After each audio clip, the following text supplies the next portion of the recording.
The opportunities that space technology provides are unlimited. Scott Larson, the co-founder of UrtheCast, is democratizing space in a way that has never been done before. From beautiful imagery to understanding trends in agriculture and even predicting monthly revenues at Walmart, UrtheCast allows us to solve our problems in a more intelligent way. So Scott, tell us about the future of space. Yeah, space is booming. Our new company Helios certainly fits into that. I think 15 years ago no one really cared about space, and now it's popular again. And UrtheCast was able to take advantage of that. Some people view space as, if we get to the space station, we can go further. We can go to the moon, back to the moon, we can go to Mars, we can do whatever else. Other people are trying to mine asteroids and take resources from space. And UrtheCast, our philosophy was, let's get up to space and take that opportunity to look back at Earth and see how we can impact Earth from space. Agriculture, forestry, farming. When you talk to astronauts, and I talked to about 12 of them, they all say that going to space changes them. They get up there, they see how small Earth is, how fragile, how there's no borders or countries, everybody's on the same planet together, and they come back fundamentally changed. And so one of the things we were trying to do at UrtheCast was take a little bit of that perspective that astronauts get when they go to space and see if we can provide that to everybody else. Do you think you managed to do that? We think we did. We think that we're helping it for sure. Some of the good stories we had had signed a partnership with the United Nations, and they wanted to use our imagery in certain kind of difficult situations, refugees, animal management, and so forth.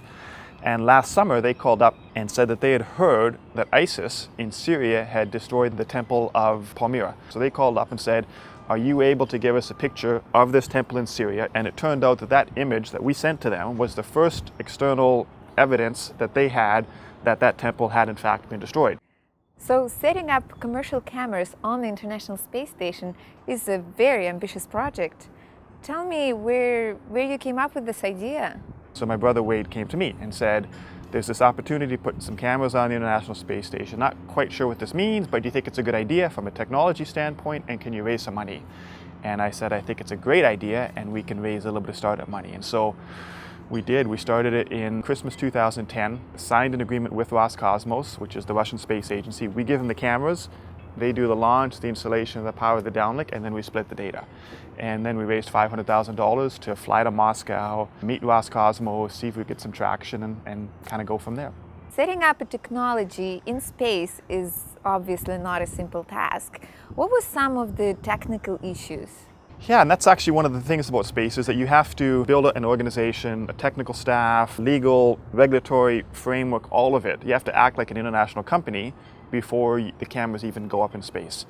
Cameras were launched in Kazakhstan, which is where everything to the space station goes up. They went up to the space station, they're inside for about a month or 6 weeks, and then they went out for the first spacewalk. So there's 2 cosmonauts outside for about 8 hours installing the cameras on the outside of the International Space Station. Space station's flying around Earth about 25,000 kilometers an hour, and these 2 guys are hanging on the outside putting in the cameras. So when they took the cameras out to install them, they were outside for about 8.5 hours installing this thing, which turned out it was the longest spacewalk in Russian history.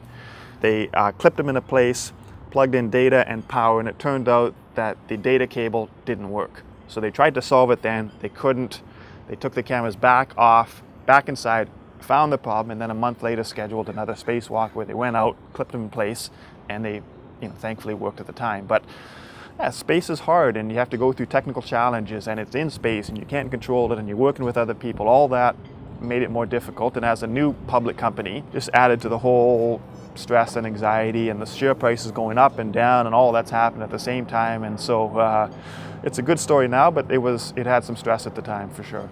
The lifetime of the space station is till 2028. What is the plan for UrtheCast? What UrtheCast did last year is we bought 2 other satellites. There's a Spanish company called Demos that had 2 satellites in space. We bought them. We paid about $100 million for them, so that UrtheCast now has extended past the space station. When we started, of course, it was truly a startup. This year, it'll do about $65 million in revenue. It's profitable now. It's not a small cup anymore. It's a good Canadian tech story. Now you're working on a new company, Helios Wire, which is providing service for Internet of Things. Can you tell me more about what that is? What we're doing is we're building out a space-enabled Internet of Things. The company's called Helios Wire, and we have spectrum.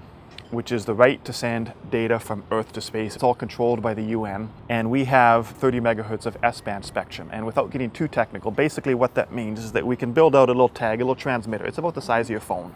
And the idea is you can create these little transmitters, you stick them on boats, cars, you hook other sensors up to it, so agriculture, forestry sensors, you take that data, you upload it to the satellites downlink it, it all gets displayed, and it's Internet of Things, which is to connect everything that has an on and off switch. We're basically trying to democratize the Internet of Things, to take a technology that right now is only available to governments and kind of large corporations, and seeing if we can open it up for everybody else.